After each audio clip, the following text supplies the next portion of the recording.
साथ मनुराज सक्सेना, मारो राजस्थान में आपका बहुत बहुत स्वागत है। बात सबसे पहले शिक्षक भर्ती परीक्षा की करते हैं। दरअसल 3rd ग्रेड टीचर भर्ती परीक्षा प्रदेश के 11 जिलों मुख्यालयों में आयोजित हो रही है। पहली पारी में लेवल 1 की परीक्षा जारी है। कड़ी सुरक्षा के बीच परीक्षा चल रही है। लेवल 1 और 2 के 48,000 पदों पर यह परीक्षा हो रही है।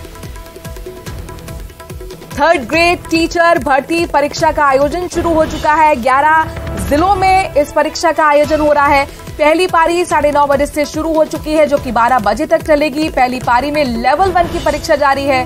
कड़ी सुरक्षा के बीच आप तस्वीरें देख सकते हैं। परीक्षा केंद्रों में यहां पर अभ्यर्थी पहुंचे हुए हैं। मेटल डिटेक्टर से इनकी जांच हुई, वेरिफिकेशन हुआ और उसके बाद ही अंदर एंट्री मिली है। खास तौर पर ड्रेस कोड भी इस बार राजस्थान कर्मचारी चयन बोर्ड की तरफ से लागू किया गया है। दुपट्टा हैवी नहीं होना चाहिए, ब्रॉश नहीं होना चाहिए, फुल स्लीव्स की शर्ट अलाउ नहीं है, फुल स्लीव्स का कुर्ता अलाउ नहीं है। आप देख सकते हैं किस तरीके से यहाँ पर जांच की जा रही है। सुरक्षा व्यवस्था चाक चौबंद है। किसी तरह की कोई चूक इस बार राजस्थान कर्मचारी चयन बोर्ड नहीं चाहता है, क्योंकि पेपर लीक को लेकर अब सतर्कता बरती जा रही है। जाहिर तौर पर मौजूदा सरकार के कार्यकाल की ये दूसरी बड़ी परीक्षा है। ऐसे में किसी स्तर पर कोई चूक यहाँ पर सरकार और प्रशासन की तरफ से नहीं, यहाँ पर एक संदेश देना चाहते हैं। कुल मिलाकर एक भरोसा यहाँ पर युवाओं के बीच में रखना चाहते हैं।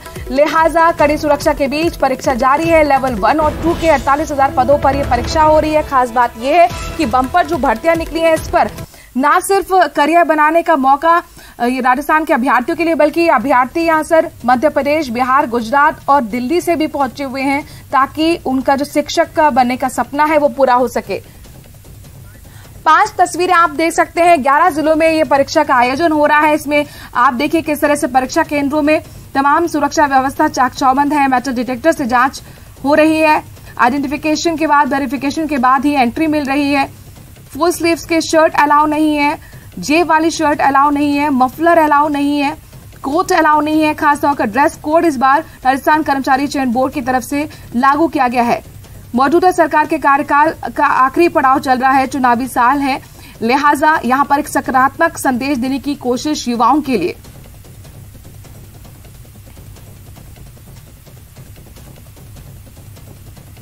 के साथ में कर्मचारी चयन बोर्ड ने जो राजस्थान के अंदर जो पूरी गाइडलाइन जारी की थी, उसकी पालना किस तरह से हो रही है, वो एक तस्वीर आपको दिखा रहे हैं। राजधानी जयपुर के गांधीनगर के अंदर एक स्कूल है, वहां पर ये परीक्षा केंद्र बनाया गया है। यहाँ पर सभी लोगों को बारी बारी से चेक किया जा रहा है। चेक करने के साथ साथ में उनके पास किसी भी प्रकार का कोई आभूषण नहीं होना चाहिए। हाफ आस्तीन की शर्ट, टी शर्ट ही अलाउ, एक तय ड्रेस कोड के अंदर ही जो है उन्हें अलाउ किया जा रहा है। और अलाउ करने के साथ में पूरी पड़ताल जो है वो की जा रही है। कोशिश यही है कि इस पेपर को पारदर्शी तरीके से कराया जाए, क्योंकि पहले के कई पेपरों के अंदर सवाल उठे। अभ्यर्थियों के मन में चिंता रहती है कि वो पेपर देकर जाते हैं, घर पहुंचते हैं, उससे पहले उन्हें ब्रेकिंग सुनाई देती है, मोबाइल पर व्हाट्सएप आता है कि उनका तो पेपर ही लीक हो गया। तो ऐसे में असमंजस की स्थिति हो जाती है। आप बताइए कहां से आए हैं आप, आज कितनी तैयारी के साथ में पेपर देने आए हैं? मैं कोटपुतली से। कोटपुतली से आए हैं। किस तरह की तैयारी पेपर को लेकर के? तैयारी पूरी है, 90% पूरी है। और आज उम्मीद लग रही है कि पेपर लीक नहीं होगा, उम्मीद है ऐसी? हाँ बिल्कुल उम्मीद है। अगर सीएचओ का नहीं होता तो थोड़ी कॉन्फिडेंस रहता है कि हाँ भाई अब सही है एग्जाम। बाकी आज नहीं होगा, ऐसा कुछ नहीं होगा। अच्छा, आप बताइए कहाँ से आए हैं आप? बिहार। बिहार से आए हैं। कितनी दूर? बिहार में कहाँ के रहने वाले? सासाराम। अच्छा, सासाराम के। तो कितना दूर का सफर तय किया, कितनी दूर, कितना समय लगा जयपुर पहुंच? 1000 किलोमीटर, 16 घंटे का सफर। अच्छा, किस तरह की तैयारी की है आपने? तैयारी सब सही है। तैयारी सही है जी। अच्छा, ड्रेस कोड का पूरा पालन किया, नियम कायदा सब पड़ा है? तो देखिए, 1 घंटे पहले सभी को बुलाया गया था। तय ड्रेस कोड के अंदर ये तमाम लोग यहाँ पर पहुंचे हैं, और भी लोग हैं, हम उनसे बात करते हैं। आप बताइए कहाँ से आए, किस तरह की तैयारी आपके एग्जाम को लेकर के? बढ़िया है। बढ़िया एग्जाम की तैयारी। आप बताइए आप कहाँ से आए हैं? जी मैं आनंद गुजरात से आई हूँ। आनंद गुजरात से आए। कितना समय लगा जयपुर पहुँचने में आपको? जयपुर पहुँचने में करीबन 18 घंटा लगा। 18 घंटा लगा। राजधानी जयपुर सहित प्रदेश के 11 जिलों के अंदर जो है एग्जाम जो है 3rd ग्रेड के टीचर का, प्रदेश के करीब 2500 से ज्यादा सेंटर्स पर ये एग्जाम जो है वो कराया जा रहा है। कड़ी सुरक्षा व्यवस्था के बीच में 3 से 4 बार की चेकिंग के बाद में ये इंतजामात किए गए हैं। हम आपको तस्वीर दिखा रहे हैं राजधानी जयपुर के एक स्कूल की, जहां पर परीक्षा केंद्र बनाया गया है। यहाँ पर कड़ी जांच पड़ताल के बाद में, पूरी पूछताछ के बाद में, आइडेंटिफिकेशन चेक करने के बाद में यहाँ पर प्रवेश दिया जा रहा है। 1 घंटे पहले एंट्री जो है वो बंद कर दी जाएगी, और उसके बाद में यहाँ पर किसी भी प्रकार की कोई आवाजाही जो परीक्षा से जुड़े लोगों के अलावा नहीं हो पाएगी। तमाम तरह के डायरेक्शंस जो है वो लागू किए गए थे। उसके बाद में जो गाइडलाइन है उस गाइडलाइन की पालना कराते हुए राजस्थान कर्मचारी चयन बोर्ड की गाइडलाइन की पालना जो है वो तमाम जो एग्जाम से जुड़े हुए लोग हैं वो इस वक्त कराते हुए नजर आ रहे हैं। हमारे साथ में इस सेंटर की जो प्रभारी हैं उनसे बात करते कुमुद शर्मा जी। मैडम, किस तरह के इंतजाम है और कितना कॉन्फिडेंस है कि इस बार एग्जाम पूरा पारदर्शी होता नजर आ रहा है? नहीं, मुझे तो 100% कॉन्फिडेंस है कि पूरी तरह पारदर्शिता से ही होगा और हमने सारे पुख्ता इंतजाम कर रखे हैं। कहाँ से आए भैया, किस तरह के इंतजाम दिखे हैं आपको? हमारे को बहुत अच्छे इंतजाम दिखे हैं। कहाँ से आए हैं? कोटपुतली से। कोटपुतली से आए। अच्छा, आप बताइए सर, कहाँ से आए हैं? मैं सवाई माधोपुर गंगापुर सिटी से। अच्छा, सवाई माधोपुर से आए। किस तरह के इंतजाम दिखे पिछली बार, इस बार में कुछ अंतर नजर आ रहा है? अंतर तो अभी बाद में पता चलेगा। अभी तो पहले चेकिंग जैसी हुई जैसी आज हो रही है चेकिंग, लेकिन वो बाद में पता चलता है सारी चीजों को। अच्छा, इस बार कितनी उम्मीद है कि इस बार पेपर लीक नहीं होगा, पारदर्शी होगा? सर पर चुनाव भी है सरकार के। इस बार उम्मीद ज्यादा है कि इस बार पारदर्शी परीक्षा होगी और सरकार पर प्रेशर है। अच्छा चुनाव, अच्छा जो है परीक्षा होगी, अच्छी परीक्षा ईमानदार। आप बताइए, आप कहाँ से आए भैया? सर, मैं जालौर से हूँ। अच्छा। और बहुत लंबी दूरी तय करनी पड़ रही है हमें, और बस यही ईश्वर से कृपा करे, ईश्वर की पेपर लीक ना हो।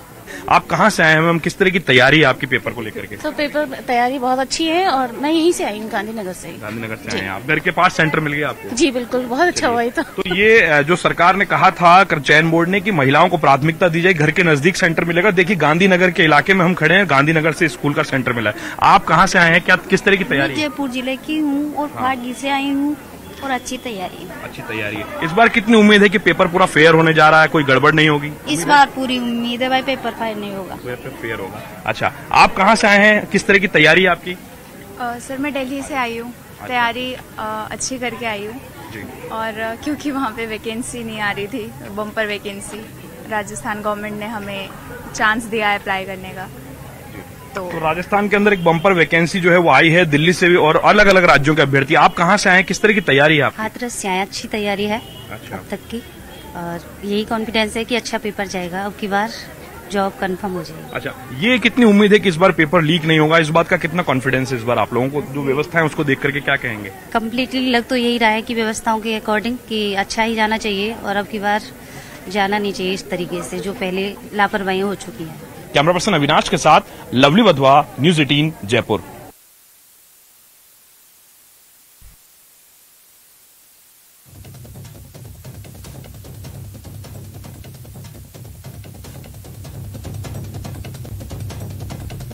आठ तस्वीरें आपके सामने अलग अलग परीक्षा केंद्र की, जहां पर देखिए किस तरीके से व्यवस्था सुचारू रूप से चल रही है और तमाम अभ्यर्थियों को 1 घंटा पहले आने के लिए कहा गया था। उसके बाद प्रवेश वर्जित था। इस वक्त आपको बता दें कि पहली पारी का आयोजन चल रहा है सुरक्षा के बीच, जिसके साथ मेटल डिटेक्टर से जांच परखे और इसके बाद आइडेंटिफिकेशन के बाद एंट्री मिली। ड्रेस कोड इस बार खासतौर पर लागू किया गया है। मुख्य सचिव के स्तर पर जो कमेटी बनाई गई है वो खासतौर पर नजर रखी हुई है। मुख्यमंत्री भले ही रायपुर में हो, लेकिन उनकी नजर यहां पर जो परीक्षा आयोजित हो रही है उस पर हो रही है, क्योंकि जाते जाते उन्होंने मीटिंग भी मुख्य सचिव के साथ ली थी और ये निर्देश दिए थे कि किसी तरह की किसी स्तर पर भी चूक नहीं होनी चाहिए। इससे पहले पेपर लीक हुई, काफी बड़ा मुद्दा बना, सीएचओ को लेकर भी अफवाह फैली। तो कुल मिलाकर यहां पर एक सकारात्मक संदेश देने की कोशिश सरकार और प्रशासन की तरफ से है। लिहाजा आरपीएससी पहले जो आयोजित कराती थी परीक्षा, उसकी जगह अब आपको बता दें कि राजस्थान कर्मचारी चयन बोर्ड परीक्षा आयोजित कर रहा है और हर स्तर पर यहां पर सुरक्षा व्यवस्था का चाक चौबंद किया गया है। एसओजी की टीम हो, पुलिस हो, तमाम जांच एजेंसियां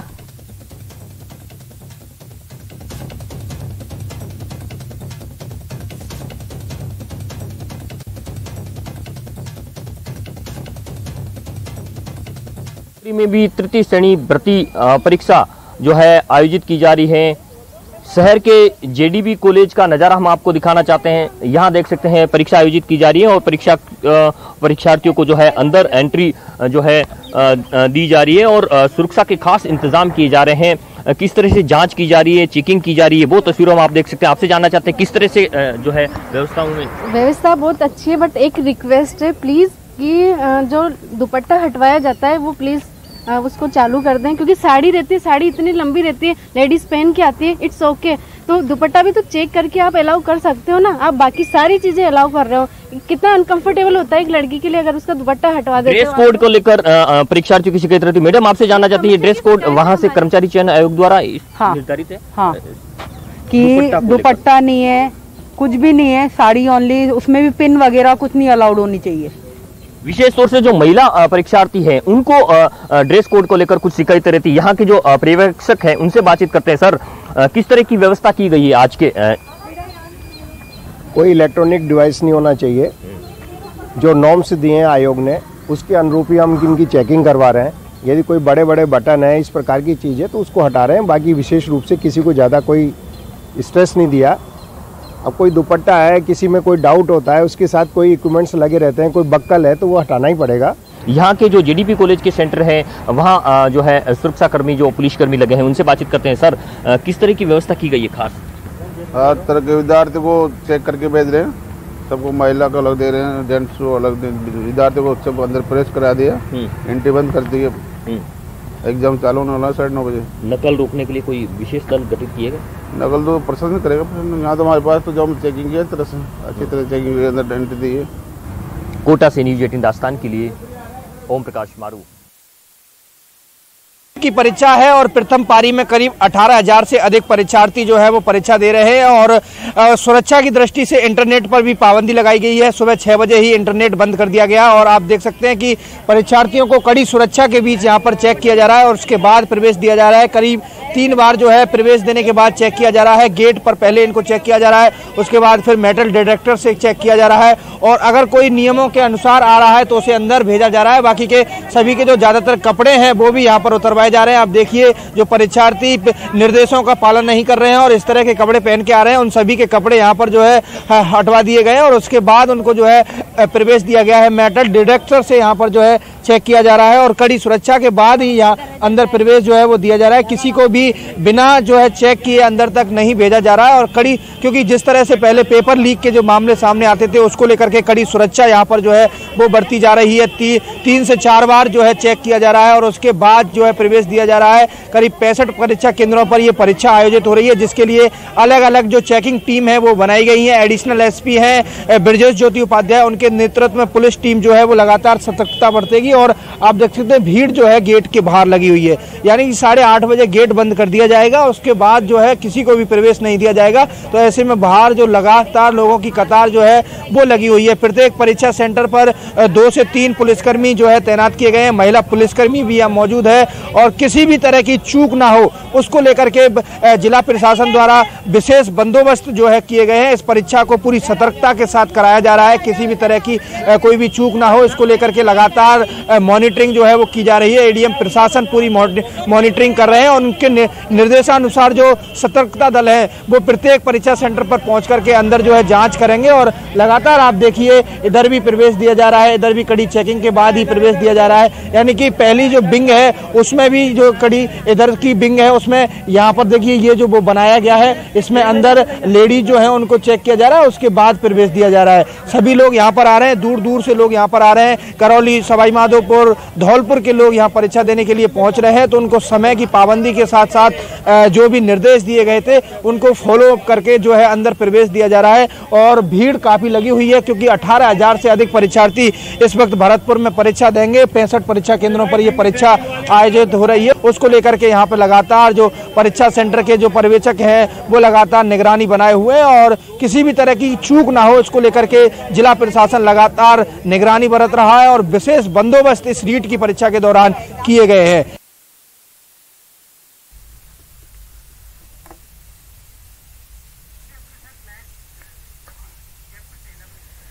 लवली हमारे संवाददाता इस खबर पर जुड़ गए हैं जयपुर से। लवली, जयपुर में सबसे ज्यादा परीक्षा केंद्र बनाए गए हैं, चूंकि सबसे ज्यादा अभ्यर्थी जयपुर में ही हैं। सुबह से लगातार आप जो रिपोर्ट भेज रहे हैं वो जानकारी भी अपने हम दर्शकों को साझा कर रहे हैं, चूंकि जाहिर तौर पर तमाम युवाओं के लिए आज बड़ा दिन है। न सिर्फ युवाओं के लिए बल्कि राजस्थान कर्मचारी चयन बोर्ड के लिए भी आज अग्नि परीक्षा से दिन कम नहीं है। पहली बार 48,000 पदों पर रीट मेंस यानी कि शिक्षक भर्ती परीक्षा का आयोजन हो रहा है। चुनौतीपूर्ण है पारदर्शी तरीके से इस पूरे आयोजन को करना। किस तरह की व्यवस्था आपने समझी और ये भी बताइए क्या युवा अभ्यर्थी जो पहुंचे हुए थे वो व्यवस्थाओं से संतुष्ट नजर आए हैं?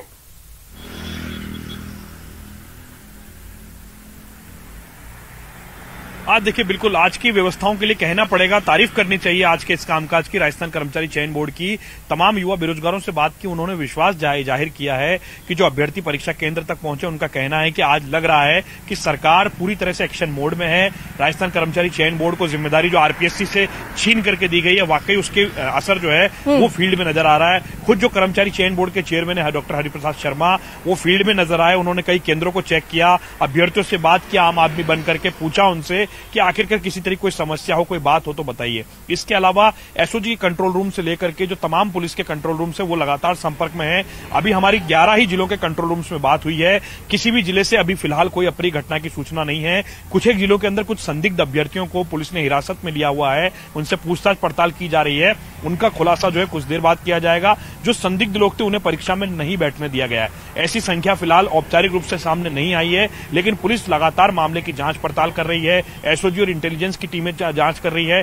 बड़ी बात यह है, इंटरनेट बंद होने के साथ साथ कई जिलों के अंदर जहां इंटरनेट बंद होने के लिए कहा गया था, उसके अलावा वहां पर ट्रैकिंग की जा रही है कि इंटरनेट पर किस तरह के डॉक्यूमेंट्स आ रहे हैं, जा रहे हैं, और जो संदिग्ध लोग हैं जो रडार पर रखे गए हैं, जैसा माना गया है भूपेंद्र सारंग जैसे जो अपराधी हैं, खूंखार, जो पेपर लीक के माफिया माने जाते हैं, इन तमाम लोगों के मूवमेंट पर खासी नजर लोकल थाने की पुलिस, उनके आवाजाही के पर पूरी नजर जो है बीट कांस्टेबल्स को रखने के लिए कहा गया है। और ये कहा गया है कि अगर कहीं भी चूक होती है तो जिम्मेदारी से पीछे आप नहीं हट सकते हैं। केंद्र प्रभारी की जिम्मेदारी, अगर पेपर में किसी भी प्रकार की चूक होती है तो सीधे सरकारी नौकरी से हाथ धोने की नौबत यहां पर आ सकती है। तो सीधे तौर पर सरकार जो है वो आर पार के मूड में है। सरकार नहीं चाहती कोई कोताही हो।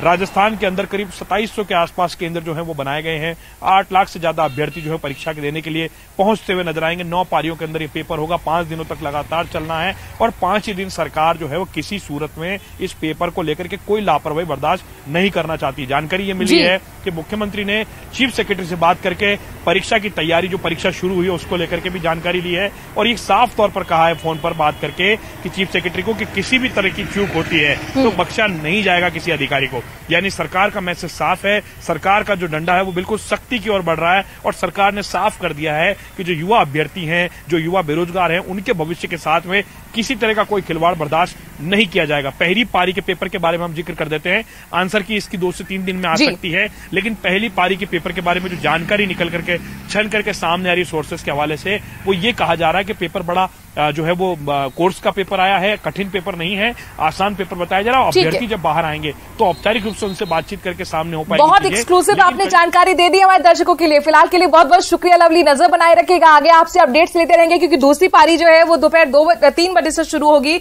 मिलाकर खबर ये है कि पेपर बहुत ज्यादा हार्ड नहीं है। दूसरी बात ये है कि युवा काफी जो अभ्यर्थी पहुंचे हुए हैं वो व्यवस्थाओं से संतुष्ट नजर आ रहे हैं। तीसरी बात यह कि मुख्यमंत्री खुद इस परीक्षा आयोजन पर नजर रखे हुए हैं। मुख्य सचिव से उन्होंने फोन पर बात की और निर्देश दिया कि किसी तरह की चूक किसी भी स्तर पर नहीं होनी चाहिए। जयपुर से बड़ी खबर अपने दर्शकों को बता दें कि शिक्षक भर्ती परीक्षा सफलतापूर्वक होने की कामना युवा बेरोजगारों ने की है, और बाकायदा जयपुर में इसके लिए पदयात्रा भी निकाली गई।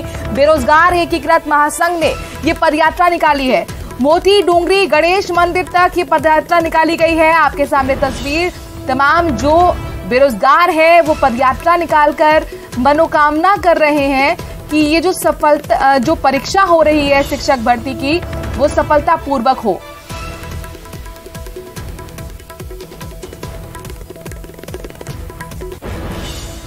शिक्षक भर्ती परीक्षा सफलतापूर्वक की मनोकामना के साथ तमाम बेरोजगार सड़कों पर उतर आए हैं। तस्वीरें आपके सामने, जयपुर में पदयात्रा निकाली जा रही है। एक तरीके से ये कहा जा सकता है कि तंज भी प्रशासन पर है कि भाई अब तो परीक्षा कम से कम सफलतापूर्वक और पारदर्शी तरीके से होनी चाहिए। मोती डूंगरी गणेश मंदिर तक ये पदयात्रा निकाली गई है। बेरोजगार एकीकृत महासंघ ने ये पदयात्रा निकाली है, जो लगातार युवाओं की आवाज उठाता रहा है, और इसी आवाज के वजह से बड़ी घोषणा आपने देखा था बजट के अतिरिक्त सदन के अंदर मुख्यमंत्री ने की थी 1 लाख भर्ती की। युवा बेरोजगारों ने जयपुर में पदयात्रा निकाली है। दरअसल वो ये कामना कर रहे हैं कि जो शिक्षक भर्ती परीक्षा हो रही है वो सफलतापूर्वक हो। उदयपुर से केंद्रीय मंत्री किरण रिजिजू राजस्थान दौरे पर हैं। केंद्रीय मंत्री रिजिजू को सुनते हैं।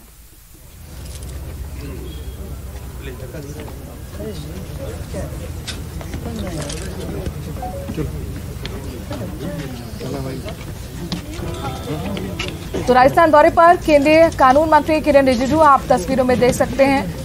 सुखाड़िया यूनिवर्सिटी के विवेकानंद सभागार में आयोजित कार्यक्रम में वो शिरकत करेंगे, जिसके लिए उनकी उपस्थिति यहाँ पर दर्ज की गई है, मौजूदगी उनकी है। आज आपको बता दें कि राजस्थान दौरे पर पहुंचे हुए हैं केंद्रीय कानून मंत्री किरेन रिजिजू। सुखाड़िया यूनिवर्सिटी जहां पर विवेकानंद सभागार में आयोजित कार्यक्रम में कुछ ही देर में इस कार्यक्रम को संबोधित करते हुए भी नजर आने वाले हैं। मेधावी छात्र को सम्मानित भी आज किया जाएगा। उदयपुर की तस्वीरें आपके सामने। केंद्रीय मंत्री किरेन रिजिजू राजस्थान के दौरे पर, इस वक्त उदयपुर में उनकी मौजूदगी, खासतौर पर सुखाड़िया यूनिवर्सिटी के विवेकानंद सभागार की तस्वीरें हैं, जहां पर किरेन रिजिजू जब पहुंचे कानून मंत्री, उनका जोरदार स्वागत किया गया। राजस्थानी परंपरा से माथे पर तिलक लगाकर, हाथ में बुके देकर, और अब कुछ ही देर में वो कार्यक्रम को संबोधित करेंगे। इसके साथ साथ जो मेधावी छात्र हैं यूनिवर्सिटी के, उन्हें पुरस्कार देकर सम्मानित भी करेंगे। केंद्रीय कानून मंत्री किरेन रिजिजू इस वक्त राजस्थान के दौरे पर पहुंचे हुए हैं। उदयपुर में उनकी मौजूदगी है।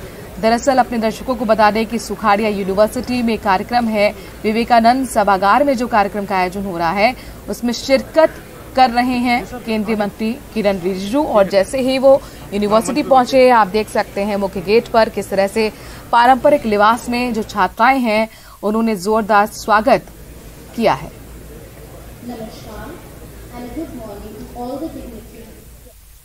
और भरतपुर से बड़ी खबर आ रही है। यूआईटी कार्यालय में बाबू व्यापारी के बीच झगड़े का मामला सामने आया है। पट्टे की फाइल को लेकर हाथापाई तक हो गई।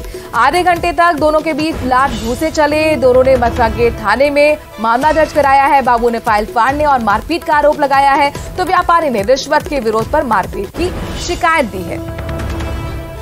आधे घंटे तक दोनों के बीच लात घूंसे चलते रहे। आप तस्वीरों में देख सकते हैं किस तरह से जो कहासुनी थी वो मारपीट तक बदल गई। और पट्टे की फाइल को लेकर दरअसल यह हाथापाई हुई, इस तरह की जानकारी सामने आ रही है। फिलहाल दोनों लोगों ने ही एक दूसरे के खिलाफ केस दर्ज कराया है। दीपक हमारे संवाददाता भरतपुर से इस खबर पर जुड़ गए हैं। दीपक, ऐसा क्या हुआ कि दोनों के बीच में आधे घंटे तक लात घूंसे चलते रहे? देखिए, ये पूरा जो मामला है यूआईटी कार्यालय का है, जहां एक व्यापारी और बाबू में आपसी जो कहासुनी हुई, कहासुनी के बाद जमकर के जो लात घूंसे चले और बताया जा रहा है कि इस फाइल को लेकर के ये पूरा झगड़ा हुआ था। उसके बाद में दोनों में आपस में पहले मामूली कहासुनी हुई और दोनों में कहासुनी जो है, फिर कहासुनी के बाद मामला बढ़ता गया और दोनों में करीब आधे घंटे तक जमकर के लात घूंसे चले। पूरा जो यूआईटी कार्यालय के सभी कर्मचारी थे वो एकत्रित हो गए और बाद में पुलिस को बुलाना पड़ा। पुलिस मौके पर पहुंची और कड़ी मशक्कत के बाद मामले को शांत कराया गया। अब दोनों ही पक्षों की तरफ से मथुरा गेट थाने में मामला दर्ज कराया है। जो बाबू है उसने फाइल फाड़ने और उसके साथ मारपीट करने सहित राज्यकार्य में बाधा पहुंचाने का मामला दर्ज कराया है। साथ ही जो व्यापारी है उसने जो बाबू है उस पर रिश्वत का आरोप लगाया है कि वह फाइल को निकालने की एवज में 50,000 रुपए की रिश्वत की राशि की मांग कर रहा था और जब विरोध किया तो उसने मेरे साथ मारपीट की। इस तरह का जो मामला है वो दर्ज कराया गया है। दीपक, लेकिन मारपीट दोनों की तरफ से हुई है, अपने अपने दावे, अपने अपने आरोप दोनों की तरफ से है। ऐसे में पुलिस क्या कह रही है? देखिए, पुलिस का कहना है कि पूरे मामले की जांच की जा रही है। यूआईटी कार्यालय में जो सीसीटीवी कैमरे लगे हैं उनको भी खंगाला जाएगा, दोनों से पूछताछ की जाएगी और वहां मौजूद जो कर्मचारी और अन्य लोग मौजूद थे उनसे भी पूछताछ की जाएगी कि आखिर ये पूरा मामला क्या था। लेकिन बताया जा रहा है कि ये एक ही पट्टे को लेकर के 2 फाइल यूआईटी कार्यालय में आई थी और उसी को लेकर के वहां से ये पूरा विवाद शुरू हुआ था।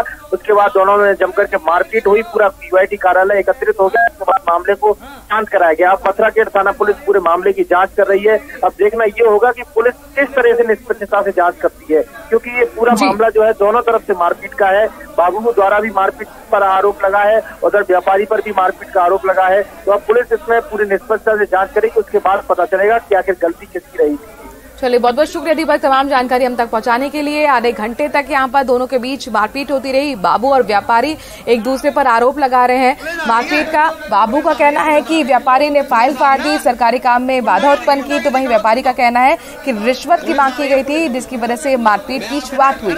यूआईटी कार्यालय एक तरीके से अखाड़ा बनकर वहां पर तब्दील हो गया था। बाबू व्यापारी के बीच आधे घंटे तक लात घूसे चलते रहे और बताया जा रहा है कि पट्टे की फाइल को लेकर यह हाथापाई हुई।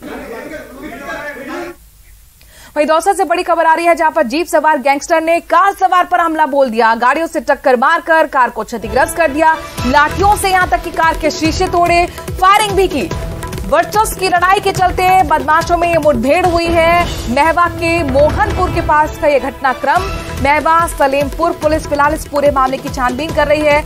आप एक्सक्लूसिव तस्वीरें न्यूज 18 राजस्थान पर देख रहे हैं, जहां पर देखिए किस तरीके से बदमाशों के हौसले बुलंद हैं। जो गैंगस्टर्स थे उन्होंने दरअसल कार सवार पर हमला बोल दिया। आशीष हमारे संवाददाता इस खबर पर जुड़ गए हैं। आशीष, अब तक कोई एक्शन लिया गया है? बदमाशों की धरपकड़ शुरू हुई है क्या? बिल्कुल, पुलिस बदमाशों की धरपकड़ की कोशिश कर रही है। पुलिस की अलग अलग टीमें दबिश दे रही हैं, क्योंकि जो बदमाश हैं वो नामजद कर लिए गए हैं और भभुआ क्षेत्र के पेशेवर बदमाश हैं, शातिर बदमाश हैं। पूर्व में भी काफी आपराधिक घटनाओं को अंजाम दे चुके हैं। इससे पहले भी गाड़ियों को जलाने के आरोप उन बदमाशों पर लगे हुए हैं। ऐसे में बीती रात का ये पूरा घटनाक्रम है और ये जो गैंगस्टर हैं 2 जीपों में सवार थे और 2 जीपों में सवार होकर जैसे ही एक टीकाराम मीणा जो कार सवार था वो मिला तो उसके कार पर हमला कर दिया। दोनों तरफ से जीपों ने इस कार को टक्कर मारी है। दोनों तरफ से इस कार को डैमेज किया गया है और उसके बाद में कार के शीशे लाठियों से तोड़े गए हैं और फायरिंग की भी सूचना है। हालांकि फायरिंग की पुलिस ने पुष्टि अभी तक नहीं की है, लेकिन जो बताया जा रहा है कि इस पूरे घटनाक्रम के दौरान फायरिंग भी की गई है। लेकिन पुलिस पूरे मामले की जांच कर रही है और जो नामजद जो लोग हुए हैं जिनके ऊपर आरोप लगे हैं उनकी पुलिस तलाश कर रही है। इसके लिए पुलिस की अलग अलग टीमें अलग अलग क्षेत्रों में दबिश दे रही है। तमाम जानकारी हम तक पहुंचाने के लिए अलग अलग टीमें अलग अलग जगह दबिश के दे रही हैं, लेकिन अभी तक बदमाशों को पुलिस पकड़ नहीं पाई है। जुन्नू से बड़ी खबर है, सूरजगढ़ में आपको बता दें कि परिवार को बंधक बनाकर लाखों की डकैती का मामला सामने आया है। पिस्टल की नोक पर परिवार को बदमाशों ने बंधक बनाया। मकान से लाखों रुपए के जेवरात पर हाथ साफ कर गए बदमाश। परिवार की महिलाओं से भी जेवरात निकलवा दिए। सूचना के बाद सूरजगढ़ की पुलिस मौके पर पहुंची। फिलहाल जांच शुरू कर दी गई है। ये तस्वीर आपके सामने उस घर की जहां पर लाखों की डकैती को अंजाम देकर लुटेरे फरार हो गए। पिस्टल की नोक पर ये पूरी लूटपाट की घटना को अंजाम दिया है। झुंझुनू में बेखौफ हो चुके हैं बदमाश, कानून का डर नहीं है। सूरजगढ़ में आप देखिए किस तरह से परिवार को बंधक बनाकर लाखों की डकैती कर फरार हो जाते हैं। कुल मिलाकर पिस्टल की बंदूक पर बदमाशों ने इस पूरे वारदात को अंजाम दिया। मकान से लाखों रुपए के जेवरात लेकर फरार हो गए बदमाश। इसके साथ साथ जो महिलाएं वहां पर मौजूद थी, परिवार की जो सदस्य थी, उनसे भी जेवरात निकलवाए और फरार हो गए। कृष्ण हमारे संवाददाता इस खबर पर ज्यादा जानकारी के साथ जुड़ गए हैं। कृष्ण, कुल मिलाकर कितने बदमाश थे और इस घटना को कब अंजाम देकर फरार हुए? जी मैं आपको बता दूं कि ये जो पूरी घटना है ये सूरजगढ़ थाना इलाके के कुलोट खुर्द गांव की है, जहां पर देर रात को जो नकाबपोश बदमाश है वो इस घर में घुसे थे और उन्होंने जो है पहले तो परिवार के मुखिया है उनको है जो उन पर हमला किया और लाठियों से हमला करते हुए उनके चोटें भी आई हैं। उसके बाद उन्हें एक कमरे में बंधक बनाया गया। परिवार की महिलाएं हैं जो बाहर निकली थी, उनके साथ भी मारपीट की गई। फिर पूरे परिवार को है जो बंधक बनाते हुए जो इस लूट की वारदात को है वो अंजाम दिया है। और इस जो घटना में है करीब आधा दर्जन जो नकाबपोश बदमाश है उन्होंने इस वारदात को है अंजाम दिया है। जी शुक्रिया कृष्ण तमाम जानकारी हम तक पहुंचाने के लिए।